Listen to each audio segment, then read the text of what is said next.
Hai semuanya, berjumpa dengan saya dengan Easy with Grammar. Pada kesempatan ini, saya akan mendiskusikan mengenai what form a sentence, yaitu unsur-unsur apa saja yang membentuk suatu kalimat.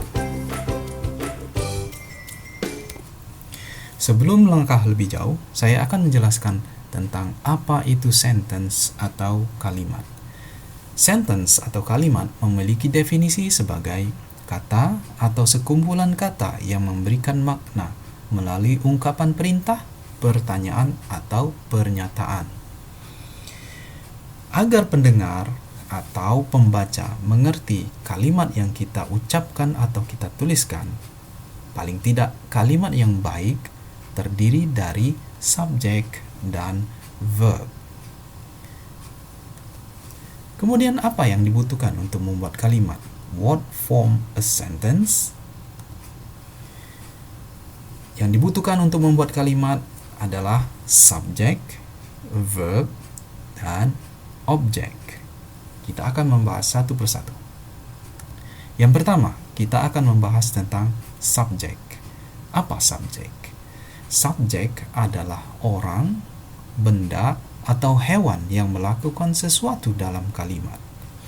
Ciri-ciri subjek antara lain adalah selain berupa orang, benda, atau hewan, subjek biasanya muncul di awal kalimat sebelum kata kerja. Kita lihat contoh berikut ini. Kalimat Andy studied hard last night. Andy belajar giat semalam. Pada kalimat ini, kita akan melihat yang mana yang subjek. Subjek pada kalimat ini adalah Andy. Andy berupa orang. Orang yang melakukan sesuatu dalam kalimat ini. Andy belajar giat semalam. Kemudian contoh berikutnya. The cat is running after the mouse. The cat di sini sebagai subjek berupa hewan yang melakukan sesuatu dalam kalimat, yaitu running after the mouse, mengejar tikus. Selanjutnya, kita akan membahas tentang verb, kata kerja. Apa itu verb? Kata kerja adalah kata yang menunjukkan suatu kegiatan atau keadaan yang dilakukan oleh subjek. Kata kerja terbagi menjadi yang pertama, transitive verb, yaitu kata kerja yang memerlukan objek. Contohnya adalah kata kerja annoyed, mengganggu, like, menyukai, sell, menjual, eat, makan, buy, membeli. Kita lihat contoh berikut ini, sehingga kita akan lebih memahami apa itu transitive verb dan kenapa ia memerlukan objek. They really annoyed me. Pada kalimat ini kita akan lihat annoyed di sini adalah sebagai kata kerja, yaitu kata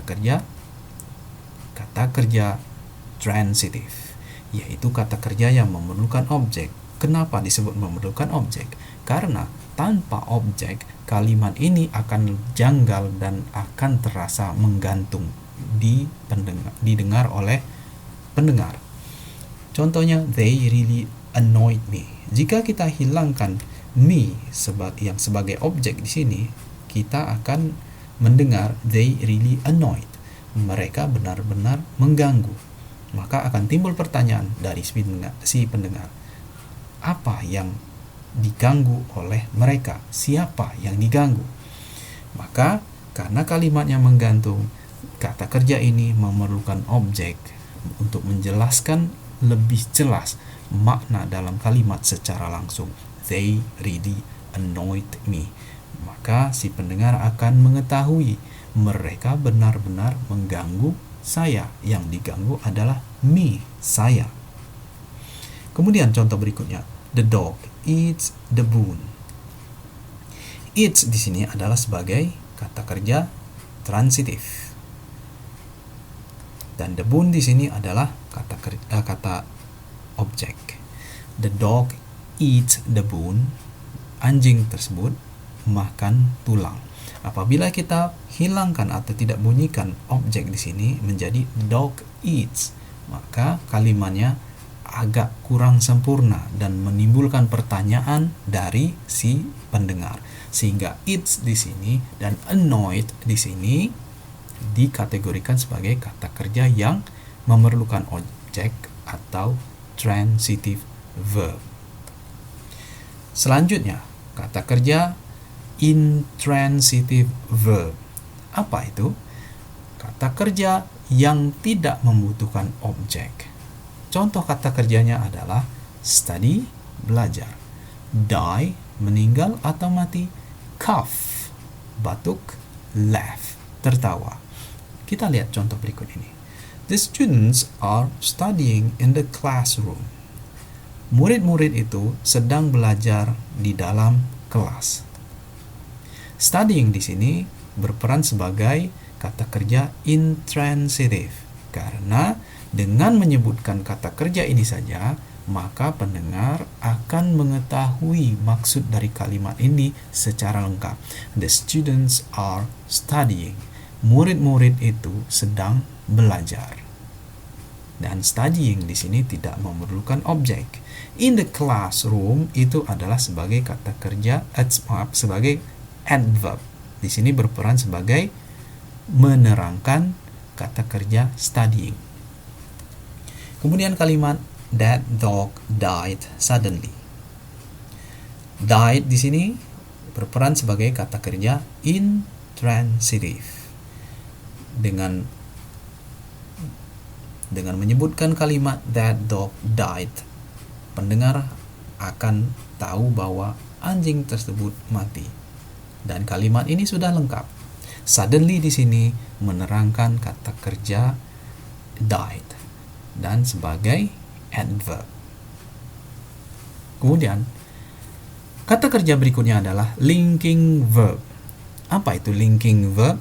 Yaitu kata kerja yang berfungsi mengidentifikasikan dan menjelaskan tentang subjek.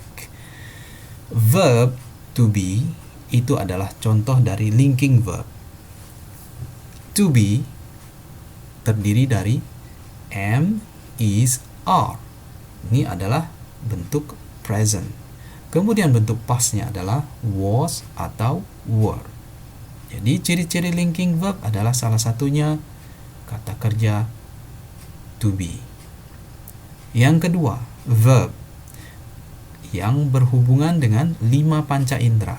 Contohnya antara lain adalah feel, merasakan, seem, kelihatan atau kelihatannya, taste, terasa, look, kelihatannya atau nampaknya, smell, tercium atau terasa, sound, kelihatannya, terdengar, lebih tepatnya terdengar.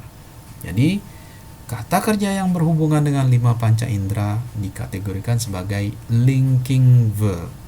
Kita lihat contohnya agar lebih jelas. Contoh kalimat, that student is my son. Kenapa dia dikategorikan sebagai linking verb atau menghubungkan? Linking artinya menghubungkan, link, menghubungkan.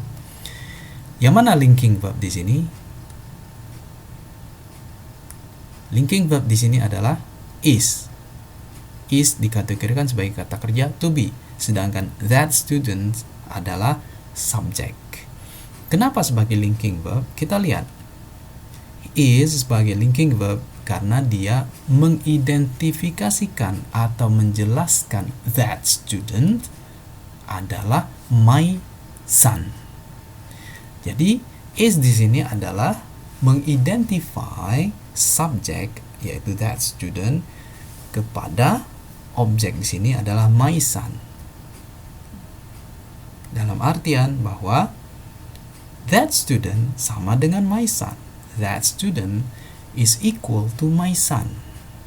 Subjek dan objek adalah sama. Student itu adalah anak saya. Oke, kita lanjutkan. Kalimat berikut ini.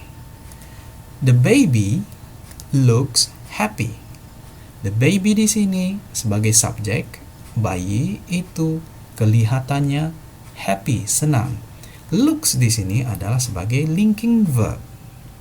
Kita lihat apa fungsi looks linking verb di sini, yaitu mengidentifikasikan atau mendeskripsikan keadaan subjek, yaitu baby, sebagai keadaan happy.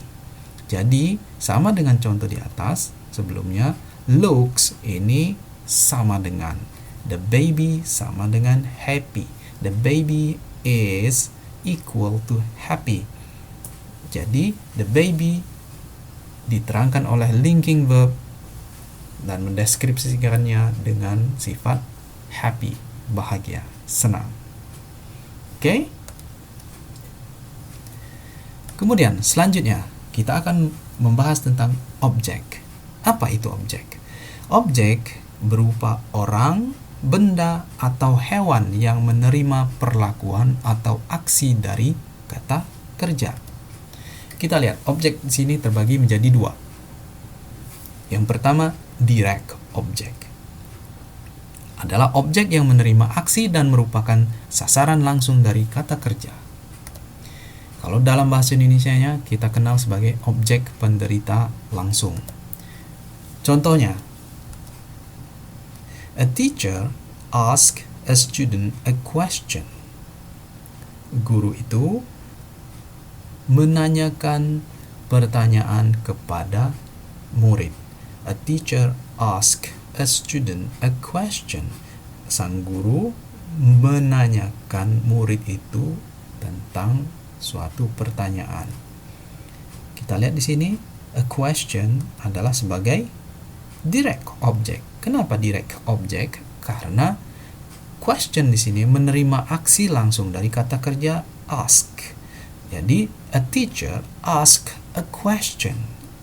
Teacher ini menanyakan pertanyaan. To whom? Kepada siapa? A student. Sehingga a question di sini merupakan objek langsung dari kata kerja ask. Kalimat berikutnya. Her husband gave her a present. A present di sini sebagai direct object, yaitu objek yang menerima aksi langsung dari kata kerja gave. Her husband gave a present to her. Sang suami memberikan hadiah kepada istrinya. Baik, kita lanjutkan. Yang kedua adalah objek indirect atau indirect object, yaitu objek yang menerangkan untuk siapa atau apa sesuatu dilakukan oleh kata kerja. Dalam bahasa Indonesia kita kenal sebagai objek penderita tidak langsung. Kita lihat kalimat berikut ini sebagai contoh. Kita ambil kalimat sebelumnya biar kita mengetahui yang mana direct object dan yang mana indirect object secara jelas. A teacher asks a student a question. A student di sini adalah indirect object karena objek a student menerangkan untuk siapa sesuatu dilakukan oleh kata kerja. Dalam bahasa Inggris lainnya disebut a teacher asks a question to a student.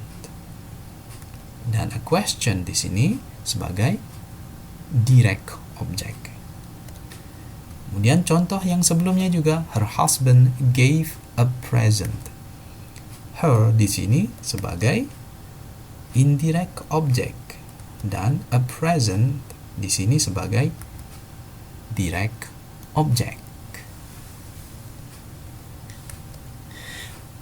Oke, saya harap penjelasan saya tadi cukup memberikan pengertian yang mendalam dan semoga semuanya dapat mengerti dan memahami sehingga kita semua mengetahui unsur-unsur apa saja yang membentuk suatu kalimat sehingga dapat dimengerti oleh pendengar atau pembaca.